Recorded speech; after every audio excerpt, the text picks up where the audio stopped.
What's up folks, CrossSG back with a Ganyu tips video. Yes, I know what you're thinking, for a character that I didn't plan to pull for, that I explicitly decided not to review, and kinda suck at playing, I'm certainly putting out a lot of videos on her. I 100% agree. I don't know folks, perhaps I just can't resist the challenge, or maybe it just bothers me that I'm uncomfortable playing her, which kinda makes me want to figure her out even more. Anyway, I got a lot of comments on my showcase video asking about how I dealt with the shield enemies on floor 12. Sorry for cutting the footage out by the way, putting in the full clears made the video over 40 minutes long and I wanted to show the clear times and star ratings so I ditched the first half of each clear. Alright, let's get the basics out of the way first. Rock shields are geo based shields, so the effective shield breaks are going to be geo damage or heavy hits, which is basically any claymore unit or cleese bombs. So running any of these units as a dedicated shield breaker will directly address the shield problem. I have heard that the overload reaction also works well against Geo Shields, but I have never explicitly used it myself for that purpose and I'm not sure if it's practical to run that with a Ganyu team. That being said, it's not always as simple as having a shield breaker, especially when you're trying to be time efficient for a 9-star clear. So here are 3 teams that I have tested that can do it at 9-star speeds. The first is what you saw in my showcase video, running with Albedo on the team. Quick note, for those wondering about my Albedo build, I have 2 videos showcasing his build and gear already, my Albedo first impressions and my Albedo review. I spent a lot of time on those videos, so I don't want to go over it all over again. The only changes from then till now are my flower artifact and I got him to level 90 and maxed out his E skill, so go check those videos out if you want to know more about my Albedo. Anyway, there are 2 ways Albedo can deal with shields on floor 12. One is of course his Isotoma auto procs, which is how I did it in the showcase video. A caveat with this is while it makes quick work of the smaller hilichurl shields in chamber 1, it does require very well optimized gear to break the shields of the larger hilichurls quickly enough for 9-star clears, and not everyone has a stacked Albedo. Which brings us to option 2. As Aeroheim here suggested in his or her comment, it is also possible to use Albedo's elevator to force Mitachurl to drop their shields.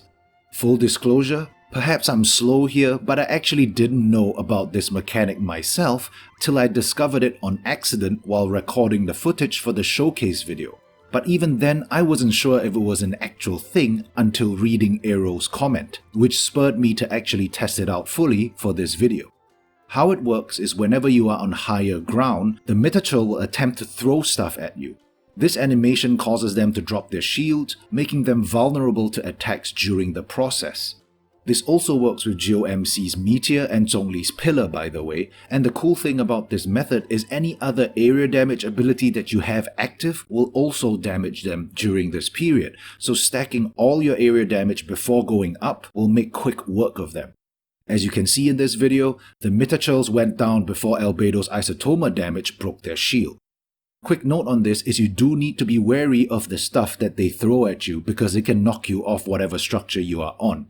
How I combated this was to preemptively jump off after 1 or 2 shots and go back up and rinse and repeat. Okay, the next example uses Zhongli instead of Albedo, and this revolves around the hold ability of his E skill and the petrify from his burst.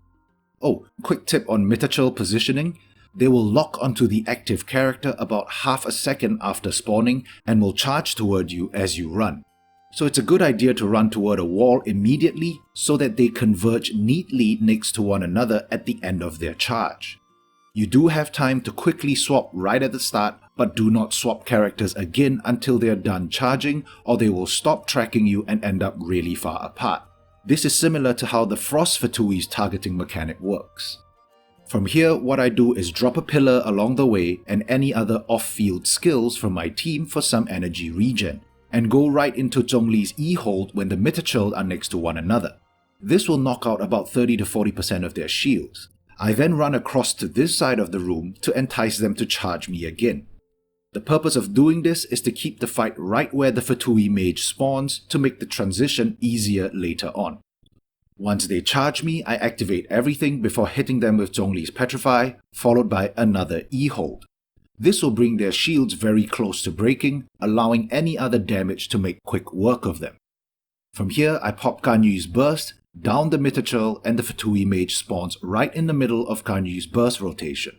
You are largely on your own from here, but hopefully this helps some of you make up time to get the 9-star clear. And finally, the last example uses Xingqiu, and it simply relies on the freeze mechanic to take down shield enemies. This would of course logically work with Mona as well, but if you thought my aim was cancer on Ganyu, you should see me playing Mona. Fun times.